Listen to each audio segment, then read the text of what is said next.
welcome everybody who might be listening. That might be all four of you, I suppose.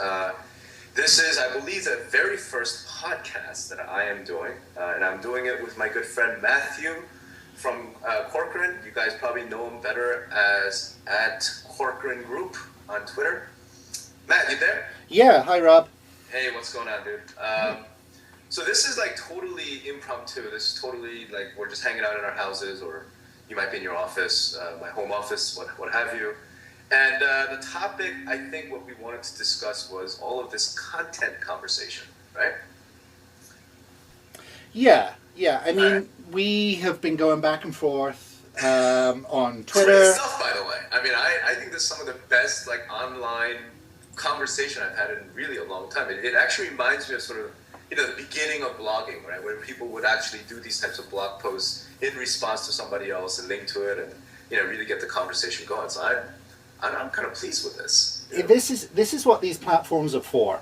I think so. And, I've actually been thrilled at how the conversation has actually gone. Yeah. It is actually being used in many different ways. Like, it started with a live presentation on stage in Miami. That's where it started, which was being followed on Twitter. That's right. Then there were blogs. Then there were So longer. let's do this because there might be people who are just jumping into this podcast for the first time. So okay, Rob. So it seems like you have a pretty good idea. Matt, how did this start? I mean, what's the genesis? How do we get to this podcast? Okay, the genesis of this is that there were a bunch of us that were following the Agent Reboot hashtag on Twitter. And there were a number of presentations being made during that session down in Miami that related to advice given to agents. Right. And, the advice usually ranges from, social media stuff to video stuff to listing stuff, usually like tech focused, which is awesome. And, there's people come away with great stuff as they should. And they have very prestigious speakers and it's a great thing. Right. But there was a comment made, which was actually a quote that said, it related to how content is made. And the advice really focused towards, I guess, Facebook and video, was that agents should post good content that people want to share. Right. And there were a number of us that reacted to that quote. And this is Darren Persinger, right? Who said that? I believe it was actually Daniel Rothamel. Okay. But there were a number of people giving similar sets of advice. Right. It doesn't really matter who it is, to be honest with you. I think just, it's something we've all heard a lot in many different forms from many different people. So this is what I remember. I think I jumped in because I saw you tweet out something along the lines of, this is totally useless advice. Post good content. It's almost like saying, get more listings. Like, yeah, how? Right. Well, I asked for it to be sort of qualified. Like, what do you mean by good? Really? Right. What constitutes good? What should I do? Right. That was really the question that I asked. Right. And then I think that's when it just took off from what I remember on Twitter for a while. Because I think that's when I opined that, most of that advice is utterly useless because from my standpoint, the only thing you should worry about is creating like passionate content, right? Something you're writing about something you're passionate about. And we got into this whole thing about whether that was enough, right? Right, and that's where your post comes in, I think, Rob. Right. So I think on Twitter we were going back and forth, like you, me, Maura Neal, Josh Ferris, Daniel Rothamel, a bunch of folks kind of jumped on, and ultimately I just felt like we had gotten to a point where I wanted to put something in long form, right, and just kind of really put my thoughts out. So actually, maybe we'll just start there as part of this conversation, and I think we've rehashed this. So the posts. On Notorious Rob that I really put out was something I've been feeling strongly about for a long time, right? Which is the idea of creating content that you're not that interested in and doing a good job at it. I thought it was something that was beyond the scope, beyond the skill set of the average agent or even the extraordinary agent. Because if you're that good at creating amazing stuff about topics you're not, particularly interested in, then you probably should be a professional content creator of some sort.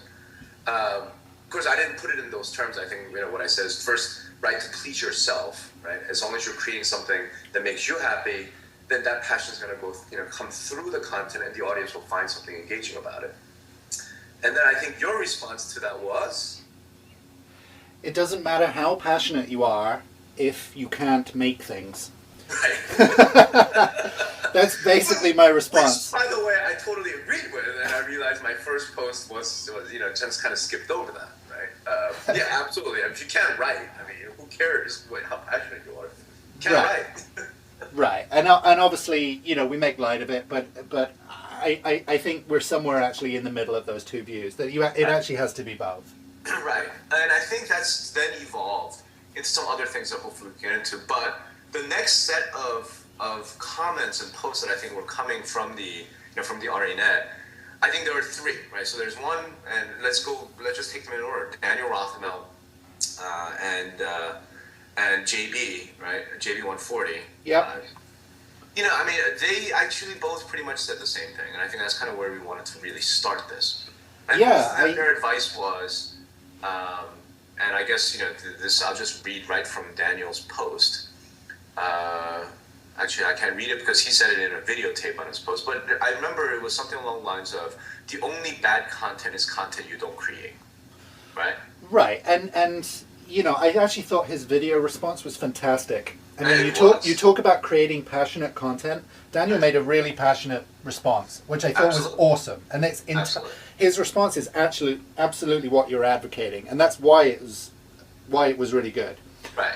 And he and I had a little back and forth, and I said, look, I think the advice that you give is not necessarily bad advice. It's just something that I don't particularly buy into.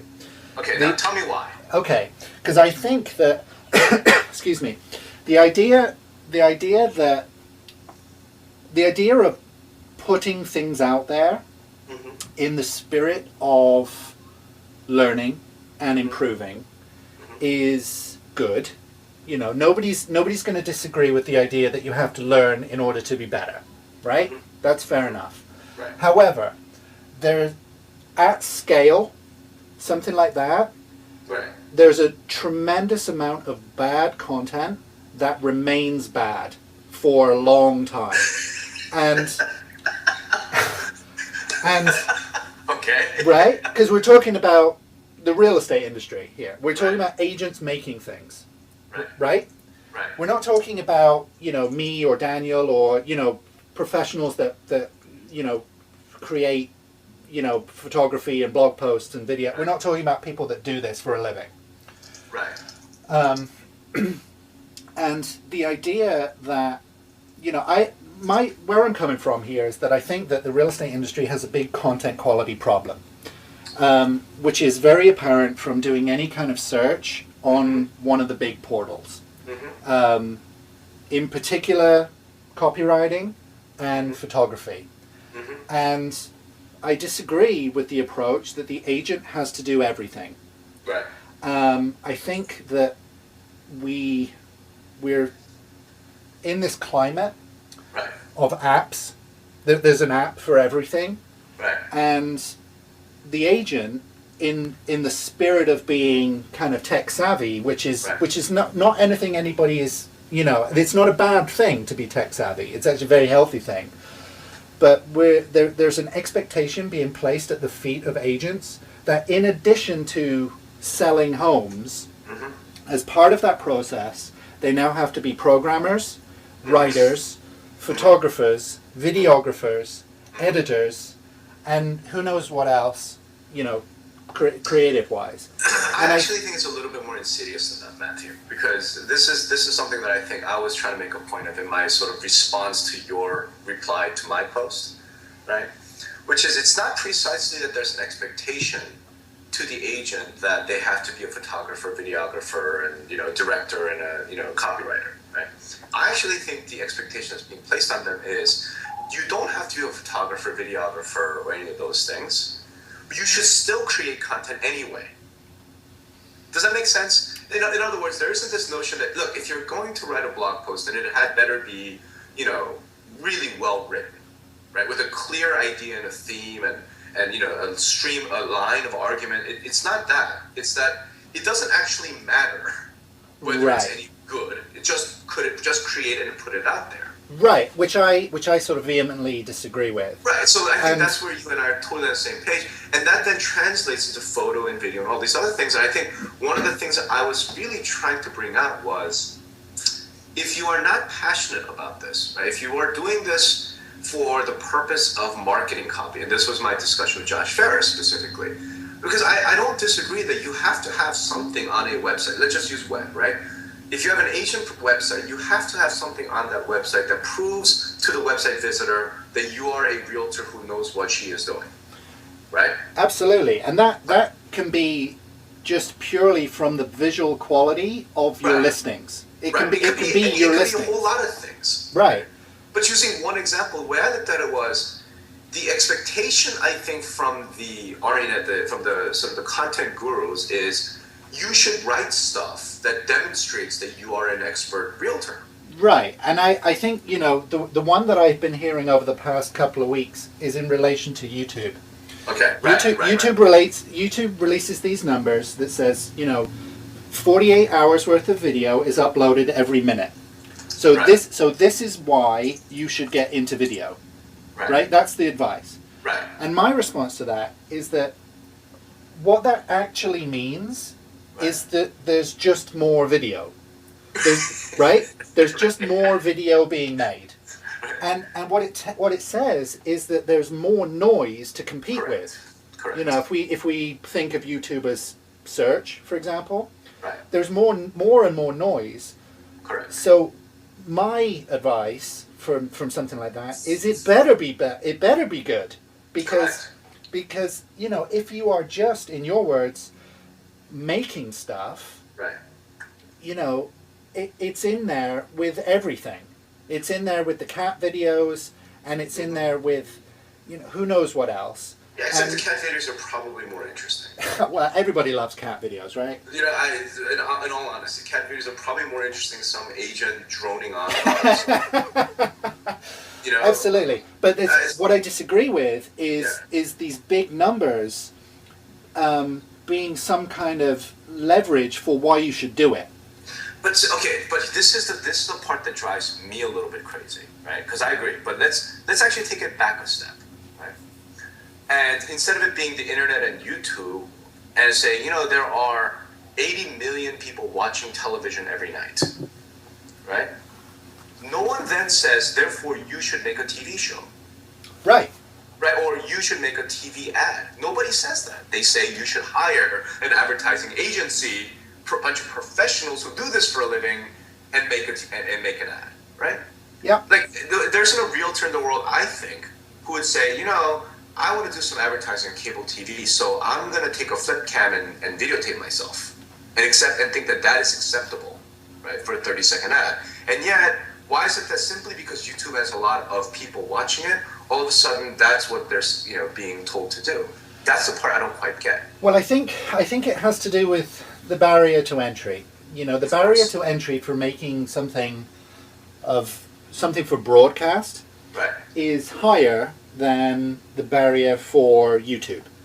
The tools and accessibility of YouTube is, it's substantially easier than, having to deal with a local cable operator. Right, but again, that raises the whole signal to noise issue, right? Because the barrier is higher in, say, more established mediums, that if you're going to get a TV ad in, I suppose that doesn't matter, because as long as you're paying the dollars to Cablevision, I'm sure they'll put whatever they want, whatever you want on there. Right? Yeah, and they do. And they do, but because you're spending so much money, right? You're probably not going to do that, right? If you have to pay $5,000 for a 30-second ad, you're probably not going to just take a video cam and point it at yourself. Whereas there's no cost to putting it on YouTube, so you figure you should just get away with it. Trouble is, everybody else thinks the same thing, which means that in order for your video to have any sort of impact, it's got to pop. It's got to differentiate, right? Differentiation is the sort of missing part of the advice, I think. Right. And I think that's where you and I were going off on it. Your suggestion, and this is where I wanted to then move the conversation to a little bit. I think your suggestion, Matthew, was therefore you should pay a lot of attention to technique. I think that's a very, very big aspect of this, because it's very clear from any kind of online usage type conversation that people have no tolerance for, however you choose to perceive it, long form content, right? Unless it's your blog, Rob. No, see, this is why. Well, this is where we start to disagree, right? This is where we start to disagree. But the idea that people don't read is a common one. The idea that people don't really watch long form content is a common one. There are many exceptions to that, of course. Mm-hmm. I think Hulu is a really good example of the exception to the rule about people watching long form stuff online. Right. But we have to keep in mind that we're talking about real estate when we're talking about this stuff. Real estate content. So things to do with, the real estate industry in particular, which in terms of video has really been characterized as like neighborhood tours, listing presentations, and agent headshots talking about something. Right. Right? That's really kind of the three ways that this stuff breaks down at the moment. Right.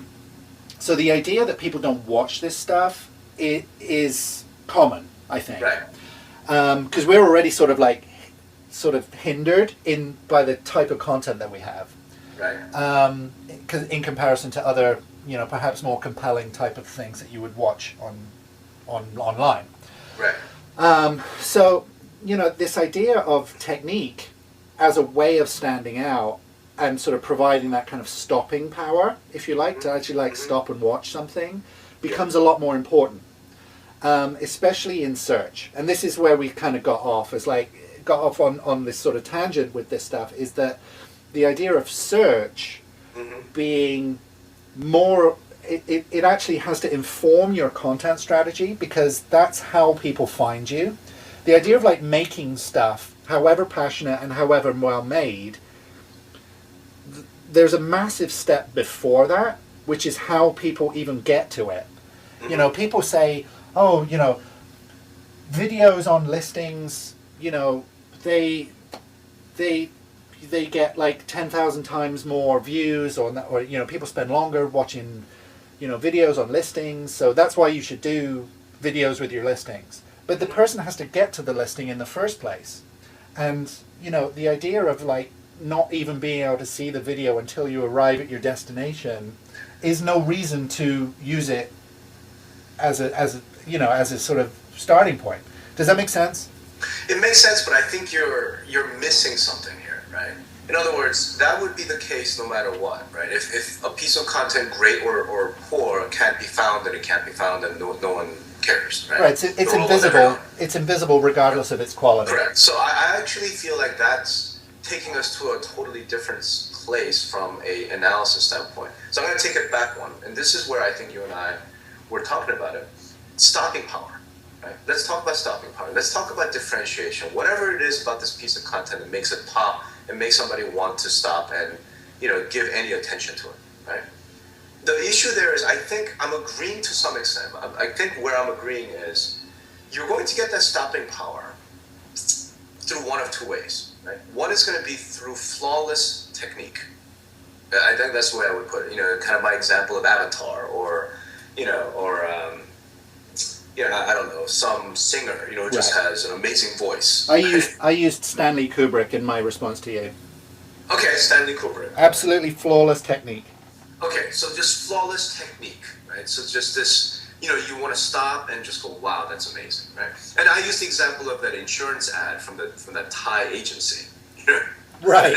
Where I'm like, there's no way that anybody who made this video, this incredibly moving, ad, showing a father dying of cancer, it brings tears to your eyes, and it turns out it's a commercial for life insurance. And I'm going, there's no way that anybody that was involved in the creating of that video is passionate about life insurance, right? No way. There's none.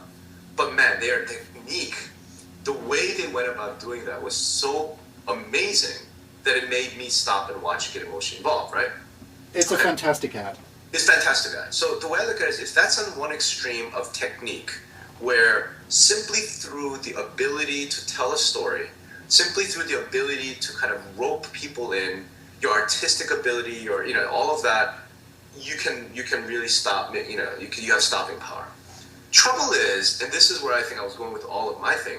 In order to have that, you got to be a professional, man. You know what I mean? Like, I'm sorry, but the people who made that are like top of their game within the advertising creative industry, right? Yeah, I agree. And with so here's substantially my issue. If you are not at the top of the game within that industry, then what? Right. Right? So if I'm a realtor, or let's say I'm a brokerage, right? And I know that the best advertising agency in the world is Ogilvy and Mather, right? And I know that if I hired Ogilvy to come in and shoot a listing video for me, it would be the most interesting, incredible listing video ever made, right? Yeah, they would certainly differentiate it for you. Right. Their technique, their skill is going to create the differentiation for me. Unfortunately, it's going to cost me $1 million. Right, but they would go through a process of due diligence, Correct. whereby that differentiation would be defined. Correct. So my thought was, if you can't do that, then what? Here's what the typical advice now splits up in the real estate industry. What they'll say is, go hire like some quote professional videographer, right? Yep. Some freelancer, pay him $1,000. Make this video, right? Yeah, I think that happens a lot. A lot, all the time. There is where I start to worry. That's where I start to wonder. Because now, maybe you could get lucky and find like some kid straight out of film school who's amazing, talented, whatever. But chances are, if you're hiring some freelance videographer, that dude is not working for Ogilvy and Mather, okay? No, and the Ogilvy and Mather example is an extreme one. I mean, Sure. I think that, very often the prohibitive cost Right. of even hiring, a part-time videographer Right. versus, going online and reading about, this great new app that allows you to take photos and turn it into a listings video and Right. post Right. it to YouTube and Right. at no cost. Right. That's sort of where we're headed, anything. Well, we're not even headed there. We're there. We're there. But the problem is, do that and then it's sort of, the way I look at it, there's this gloss of technique. There's a gloss of professionalism. Right. But that's all it is. It's a gloss. There's no soul to it, and there's no actual technique. So therefore, it is inherently boring. Well, this is what you and I think. Right. But this is what the folks online have been sort of taking issue with. Correct. Is that if you have no technique, if you Right. have no experience, Right. and you are inherently not a creative person, which in fairness, not all of us are, Most people are. which is Most fine. people are not. The ability to create anything Correct. is favorable, Right. right? Right. Right? It's a great alternative to being able to do nothing. Right. So I understand and fully appreciate the other side. My issue is Right. that these apps and these tools, Right. it's not, how can I put it? It's sort of like formulaic, it's templated, and it all looks kind of the same, and it all kind of looks kind of manufactured and to your word kind of soulless. Mm-hmm. Like Animoto. If you take something like Animoto, right? Okay. Animoto assembles slideshows. It puts them in, puts like a funky beat underneath it, and it allows you to make, 2 minutes on your listing. Right. And you can even do that on your phone, right? Whenever I see an Animoto video, it always looks like Animoto, right? And, I don't know how jazzy a listings video really needs to be. Mm-hmm. I'm not sure we need to be in the club when we're talking about like the 3-bedroom, out in Morristown, New Jersey. Right. Yeah. But that's just me, Yeah. Maybe I'm outside of the demo for that. This is a really important point. Because you're saying Animoto, okay? I'm saying let's take it a step further. And actually, let's say you go and hire a professional videographer to come in and shoot a listing video of your, $1 million listing, okay? Okay. Let's say you actually do this, right? But you and I both know that this is a guy who's, kind of like shoots wedding videos. Okay, so he's not, he's not at the top of the game. He's not. His technique is not, out of this world, right? And you're gonna get the pan. You're gonna get the zoom, right? You know what I'm saying? Like, we're not gonna see anything truly mind blowing and creative, right? You're not hiring professional actors. You're not doing any of those things. Right. And you're just doing a listing video, a good, solid, professional listing video that no one would be ashamed of. Okay? Well, how would you define a good, solid listing video? I don't know. I mean, something that is professionally shot, right? And professionally edited, but not edited, it's edited in a workman-like fashion. Like, the guy who's doing it is obviously like a video editor who's doing it for, whatever, $100 an hour, right? Right. He's not sitting there thinking about what exactly is the story flow, right? What is the emotional impact I want to make here, and I want to really, sync up the music with. Then he's not thinking that. He's just like, look, just lay the instrumental track and, just make sure it doesn't look horrible, right? Right, and then they're not using Comic Sans for the typography, and they're giving some sense of what it feels like to live there. Yeah, and I think really the example I would use is the wedding video, right? Like, if you ever seen like a good professional wedding videographer do, there's a slow pan, you shoot the ceremony, it's right. Yeah, that's what we're talking But about. but they're assembled in large volume. These things, you're one of 100 that they have to do that month. What I'm saying is, let's say you're not even. Let's say you're just you're just have a custom video made. Here's the issue that I have with it. Because it is not at the level of the Ogilvy and Mather video, because it's not at the level of a multi-million-dollar ad campaign, right? What I believe is that consumers judge that video by the same standards that they judge the multi-million-dollar Apple ad campaign. Right? And this is something that you and I started getting into, and I think this is a really important point, right? Right, and which is that form. This is where I say these two things, the poorly made one and the good one, are together in search. They're together in search, but they also don't differentiate. There's no pop. Because if I'm a consumer, I go in, I look at a listing video, right? And this is the mistake that I think a lot of realtors and brokers, quite frankly, make. They look at a listing video and say, wow, this is really like one of the best listing videos I've ever seen. And it could be, right? It's an amazing, wonderfully shot, beautifully lit listing video, okay? But that is not what the consumer is comparing it to. They're not comparing your listing video to other crappy listing videos they've seen. They're comparing it to what they just saw on HGTV. Yep. That's what I'm saying. So I'm going, the problem is it's unfair, right? It's really unfair that a consumer would come in and look at your, video you spent $5,000 on, right? Having professionally shot, and they're going to compare it to what HGTV did for, House Hunters or for, one of their TV shows, right? That cost them $250,000 to shoot, but that's what they do, right? I think that's the issue. The consumers are going to the expectations based on the form and the format that you choose. Right? Yeah, I agree. I mean, this is something that you and I have been speaking about even over the last couple of days, is that the idea, how can I put this, the idea of agents comparing themselves to other agents or looking at what other brokerages do has very little to do with the viewer. That's correct. And we have to get into the mind of the client and the viewer when we're talking about these things. Right. Not what the agent wants or what the seller is asking for. Correct. Because ultimately the person that we need to have watch this is the potential buyer.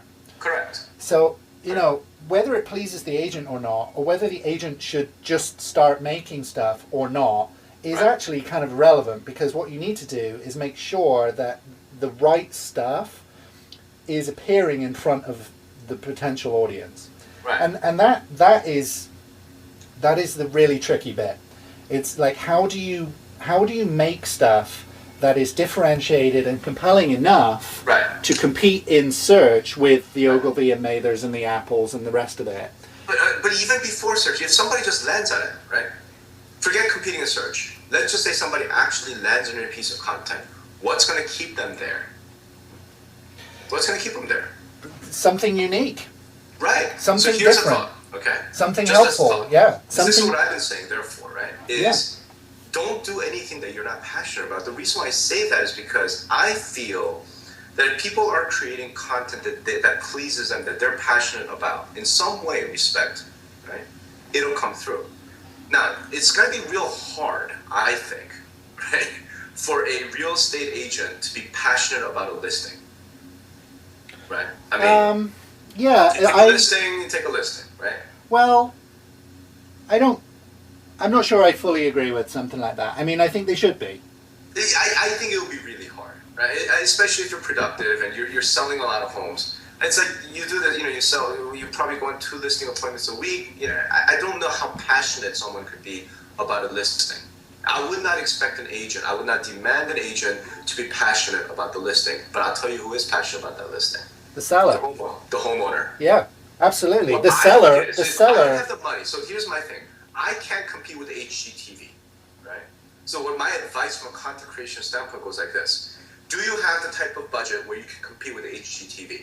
If the answer is no, then immediately don't even bother worrying about that middle ground. Don't make the wedding video, is what I'm saying, right? Right. Instead, take your flip cam, get the homeowners in front of it, and shoot them, right? Have them walk you through the house and talk about this is where we had little Joey's 6th birthday party. I'd rather see that. Do you know what I'm saying? Well, this is tricky because, very often the advice is given for photography, for example. Right. That it needs to be neutral, or like sort of furniture less, so you can actually sort of picture your own stuff there. Yeah. Yeah. So to have somebody else's personal journey through your future home is tricky. It's tricky. It actually becomes like a barrier to you picturing yourself there, I think. Right. But the idea of like testimonials about the home is, I've never really seen something like that done. So I think that's a great idea of differentiation. And again, that may be a terrible idea for the reason you mentioned, but I do know that there was a guy. I want to say he became a fairly big star on YouTube. I think it was something like Joe the Realtor, right? Like Joe the plumber. 2 years ago, he was much more popular because he was one of the first guys to start talking about the housing bubble. Right. Right. And I remember this guy. His big shtick was he would drive around with a camera, like a handheld camera, and walk through houses and point out all the disgusting crap he was finding. Right? And it was like. And he was really frank about it. He would just say, "Oh, okay, that's not going to work," or "Wow, this house is really close to the highway," or whatever. Those things. Think about it. I remember those videos, right? Yeah. Because there's something authentic about it. There's something that just totally came through, and that guy probably was actually somewhat passionate, if you will. He was interested in finding out whether this house was, worth whatever the listing price was. Right. Well, the idea of lifting the curtain. Yeah. On anything, really, real estate or not, is always, I think, sort of inherently interesting. That's why like behind the scenes stuff does really well, like on DVDs. Yeah. So, this idea of providing, as we were again talking about yesterday, this idea of providing insight and advice and being able to cut through things like market data. Yeah. And provide information that nobody else is providing in a way that nobody else is providing it is a great way to think about how something might be good. I totally agree with you. So now let's boil down to this, right? To provide data that nobody else is providing, or in a way that no one else is doing it, how do you do that, right? And the way I look at it is, first of all, when it comes to real estate, you can pretty much provide information nobody else is providing. I think, right? Yeah. Data's everywhere. Right? I think that there's enough data, for good or for bad. There's enough data for you to be able to do that. For actually many of us to be able to do that. Many people. It's the same information, if you will. So what we're really talking about, I think, is the way you do it. Yes, I agree.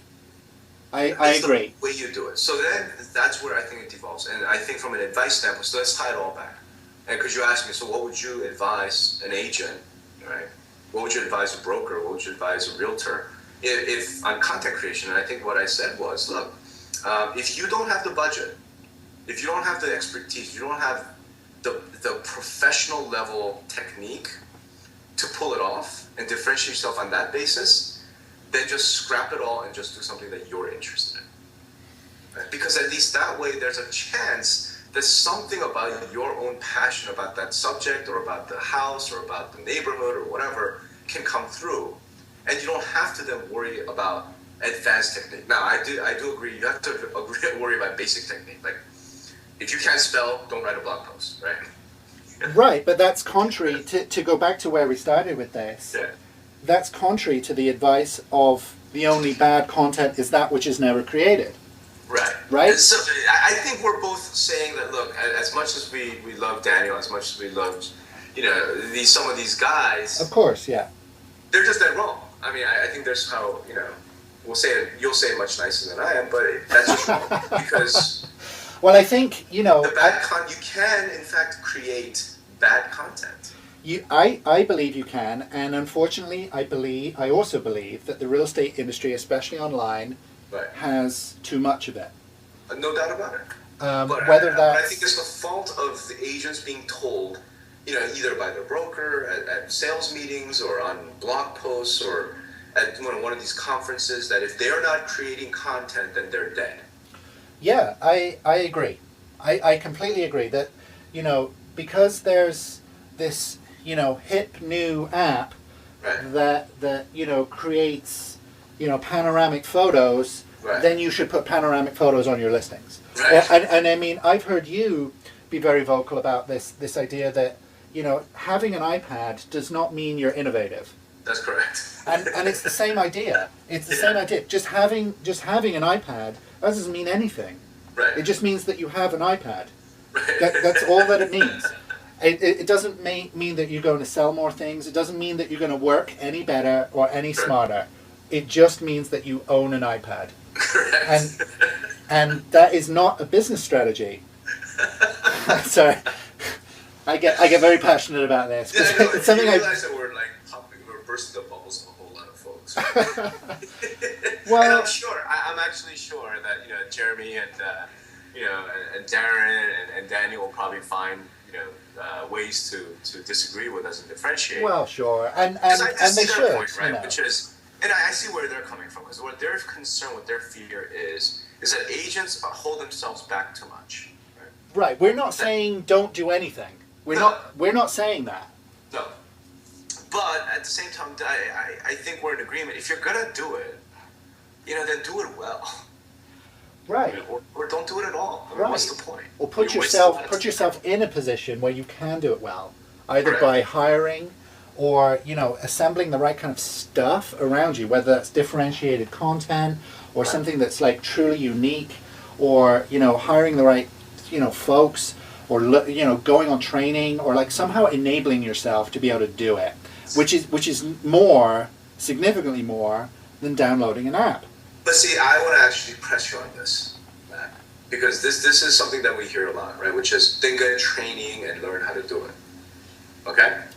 Given that I believe that either you compete at that expert professional HGTV level, or you don't even bother with that technique at all, right? What is the point of the training? I think... Do you know what I'm saying? Like, in other words, let's say I'm an agent and I think that I can make great videos, right? Do I need to go learn how to shoot and edit video? No, you don't. Right? No. But I feel like that's what these agents are being told to do. Learn about WordPress plugins. I'm like, dude, no, don't. Right? No. Hire somebody who already knows it. Because if you were that passionate about WordPress that you wanted to learn it yourself and really do it, you probably should go become a WordPress designer. Right. Or you would just do it. Or you would just do it without anybody telling you because you're passionate about it. Teresa Boardman, fantastic photographer, right? Yeah. I think she would have been, and she was a photographer. She would be a photographer, and even if she quits real estate, she's still going to be a photographer because that's her passion. Yeah. Right. That's what I'm saying. So I'm like, it's like somebody going to Teresa. You really need to, learn how to take photographs. Like, what are you talking about? I already know how to do it. Right, but that's her particular point of differentiation. Correct. But I don't want to go and tell an agent who doesn't have that passion, you should learn, photography. Right? So you could take mediocre ass pictures. Like, what's the point of that? Right, with your flip cam of you opening closets in a room with the lights off.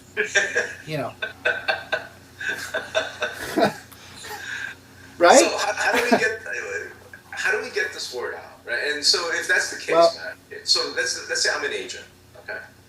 I'm an agent. I just got hired to Corcoran. I say, Matt, so what do I do? Well, the Corcoran example is going to be different, but we specifically, there's a 4-week training period at Corcoran where people go through, all aspects of the business, including content creation, and there's a. Okay, so what do I learn when I go through the content creation portion of Corcoran? There's like an infrastructure around agents, right, that they leverage for. So you would say, here's a name to the photo department. Here's a name. Right. To the I mean, we don't have a photo department per se, but there's a pool of photographers that the agents are able to use. Right. So when you say training, what sort of training are we talking about? Well, as it relates to photography, there is a photography. What makes a good photograph? There is a session as part of our training that helps agents to understand things like that. So it's like. Okay. When you take a picture of the living room, please understand that the huge plasma TV should probably have a picture on it. Right? That it shouldn't just be this sort of black hole. Or if you're taking a picture, like this is a big thing in Manhattan, if you're taking a picture of an apartment that has an amazing view, don't take that picture of the living room that has the floor to ceiling windows. Don't take it on a rainy day. Right. It's things like that. Or like when you're taking a picture of the bathroom, make sure people flushed. That kind of stuff. And I mean it's like it sounds so primitive and so basic, but you'd be amazed how many real estate photographs. I mean, how. Wait, hold on, Matt. Wouldn't the better piece of training really by you guys, especially in Manhattan, where one bedroom was like $1 million, shouldn't the piece of advice simply be hire a photographer? Well, we do hire photographers. No, I mean, why even bother training your agents on all this, whatever? It's just, here's a name. Okay. Because hire a professional photographer, period, end of story. Right. No, it isn't the end of the story because the agents are the ones that know the listing the best. Right. And they are the people that direct the photographers. Granted, but the photographer should know, hey, I'm going to flush the toilet. Not necessarily. No. Then those photographers are terrible. Well, we let, the agent ultimately has to direct the photographer to the most saleable points of the listing. Gotcha. And that's not like a Corcoran thing. That's okay, like so that's not really a technique like you're teaching photography. Right. That's like, I want to make sure that we get a photo of the terrace. Right. And with the view over the Hudson. Gotcha. Right? That's the kind of thing it would be, right? Yeah, okay. But I mean what you're really talking about in terms of like setting up photography goes closer probably to something like staging, I think. Right. Right, it would be staged. I think that's another good example, staging. They would be staged and then photographed. Right. But again, the way I look at it is, I think a broker, I think a guru, I think any of these people should simply go with, don't try to learn staging. No, my God. Just hire a stager. Right, but isn't the kind of things that we're talking about, right? If we take like blogging, or so like setting up a site, photography, staging, videography, it all costs, right? Right. It all costs. Right. Isn't the conversation that the cost of this stuff is just out of the question? Isn't that the barrier, the financial investment in creating the content that leads to agents doing it themselves? Yes, unfortunately, I think that is the reality. I think the reason why the agents are being told to go and create content is because they can't afford to have it created for them. Right, which is where the resource of here's how you can do it yourself, just start making stuff. That's why that advice fills that need. Right. At the same time, this this is where I get into, tangents where, like, where's the broker in this, right? Because you and I have talked about it a lot. I believe that it is actually the broker's job, to sell the house, not the agents. So, that's a totally different thing because it has to do with splits and, the revenue models of the industry and all of that. Right. It's certainly one of the aspects of the brokerage is to facilitate the strong marketing of that listing, which is really the creation to assist and help in the creation of the materials to market the property. But again, I don't want to. We'll have that as a second conversation because the way I look at it is, no, legally, you, the broker, are my fiduciary. Legally, right? And I know the industry practices become, no, it's really the agent. Like, yeah, but legally, you're the fiduciary. I'm your client, Mr. Broker, so you had better make sure that my listing is going to be staged and professionally photographed and blah, blah, blah, blah. Right. Like I said, that's a separate conversation. So one of the issues is, where is the broker in this, where the agent has to pay for all of these things out of pocket. But the second thing, I think part of one of the things I'm a little bit about is, if you're really at a point professionally where you can't afford to have professional photos taken of a listing, do you maybe, I hesitate to ask, but maybe you shouldn't be taking listings? Well, I hate to even bring it up, but this is something that I've read a lot of on your blog, and there's many conversations about this on Twitter. Specifically in relation to declining NAR membership. Is that many people who are in that position perhaps shouldn't be in the business. Maybe. Maybe. Either that, or we need to think of new structures where those people could maybe be in a apprentice type position. Absolutely. Right? Or in a team type environment where somebody else who does have the money could do what's right by the consumer. Because at the end of the day, Right. if the idea is, this isn't for agents to display their artistic creativity, right? This is for the agent to sell the freaking house. So, well, that's what I think. Yeah. Yeah. So if you really don't have the financial resources to stage the house or have it, whatever, really, is that the best? Is that the best way to serve that client, or maybe is it best to say, you know what, I'm not gonna take the listing, right? That's a tough one. I know it's a tough one, but it's one of those things. Like I said, you get into that where we know that the reason for the creation of terrible content in real estate has more to do with money, right, than it has to do with lack of artistic sensibility. Right. Absolutely. But I think that's where I think it gets a little bit into other areas. I think let's try and rescue it out of that. Right. We're interested in trying to resolve the question: what do you tell agents? Right. And we take issue with this idea of just make anything, just start. You'll never learn unless you start doing stuff. Right. We take issue with that, and I think it's actually good that that particular point that we disagreed with has potentially sparked a conversation about what is good. Right. And I think that, when that happens, there can be a rising tide about how to make things better. Right? And hopefully people benefit from something like that. Right. But, what we take issue with is examples. And this is specifically what I sort of responded to you with, is that there needs to be examples. There needs to be, like, when I say differentiation for a listing video, what does that look like? Who did that?